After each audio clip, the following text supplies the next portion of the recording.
Hi అండి అందరికీ. అందరూ ఎలా ఉన్నారు? నేను చాలా బాగున్నాను. Welcome to my channel. ఈరోజు మా బాబు స్కూల్ నుండి రాగానే సేమియా పాయసం అయితే చేయమన్నాడు. సో పిల్లల కోసము సేమియా పాయసం చేస్తున్నాను. సేమియా పాయసము ఈజీగా చేసుకునే ప్రాసెస్ ఇది. ఎవరైనా చేసుకోవచ్చు అండి. ఎవరు రాని వాళ్ళు కూడా ఈజీగా చేసుకోవచ్చు. ఒక చిన్న గిన్నె తీసుకొని అందులో నేను కొద్దిగా అంటే ఒక హాఫ్ గ్లాసుడు సేమియా తీసుకున్నాను. దాన్ని కొద్దిగా ఎర్రగా అయ్యేంత వరకు వేయించుకున్న తర్వాత అవి కొద్దిగా ఎర్రగా అయిన తర్వాత దాంట్లో కొద్దిగా వాటర్ పోసాను.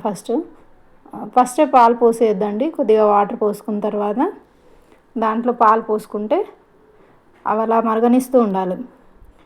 ఆ పాలు బాగా మరిగిన తర్వాత అవి సేమియా బాగా ఉడుకుతుంది. సో సేమియా బాగా ఉడికిన తర్వాత అప్పుడు ఇలా మరిగిన తర్వాత చక్కెర తీసుకోవాలండి. చక్కెర అనేది మనకు ఒక 2 స్పూన్స్ కానీ వేసుకోవచ్చు. ఎక్కువ కావాలనుకున్న వారు 4 స్పూన్స్ అలా వేసుకోండి, సరిపోతుంది. సో ఇలా చక్కెర వేసుకొని కలుపుతూ ఉండండి. కొద్దిసేపు కలిపిన తర్వాత అలా మూత పెట్టేసేయండి. సో చక్కెర వేసిన తర్వాత కలిపేసి మూత పెట్టేసేయండి కాసేపు. సో అలా కొద్దిసేపు ఉంచిన తర్వాత స్టవ్ అనేది సిమ్లోనే ఉంచుకోండి. ఎక్కువగా పెట్టారంటే కనుక కింద అడుగు మొత్తం మాడిపోతుంది. లాస్ట్లో కొద్దిగా యాలకుల పొడి వేసుకోండి.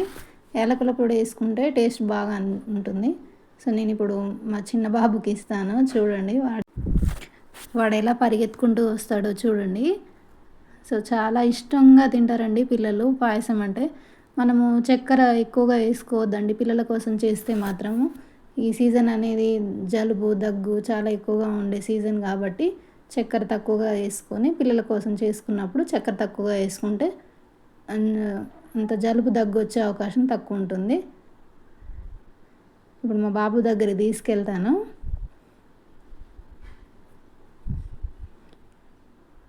చూడండి ఎప్పటి నుంచో ఆత్రంగా ఎదురు చూస్తున్నాడు. ఇంకా పరిగెత్తుకుంటూ వచ్చేసాడు. Thanks for watching the video.